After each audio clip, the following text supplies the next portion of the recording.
In today's video, I'm going to teach you how to export your Notion workspace. Exporting your workspace is really useful if you want a backup of your notes, you're switching tools, or you just want an offline copy of everything you've created. I'll walk you through the process step by step, and by the end, you'll know exactly where to click and what each option means.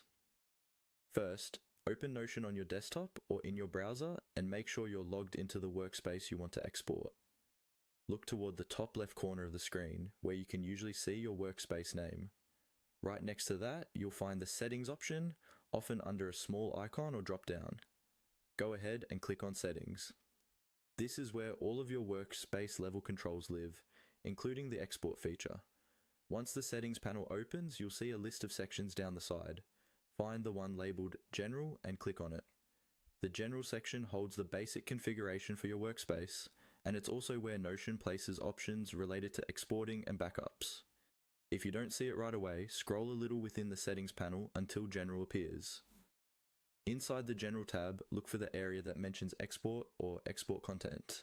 You should see a button or link labeled Export. Click on Export to open the Export dialog.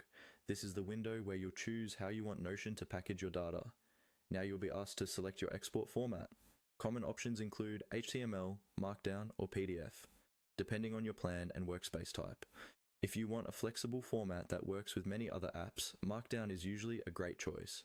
If you prefer something that looks more like a web page you can open in a browser, HTML might be better. Some workspaces may also allow exporting as PDFs for more static, shareable documents. You may also see additional options like whether to include subpages, comments, or files. Take a moment to read those options and decide what you need. If you want a complete backup, it's usually a good idea to include all nested pages and attachments. When you're ready, click on the Export button in that dialog.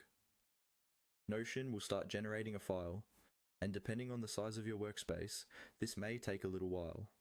Once it's done, your browser will download a zip file containing your exported content. Save that file somewhere safe, like a dedicated backups folder or an external drive, and you're all set.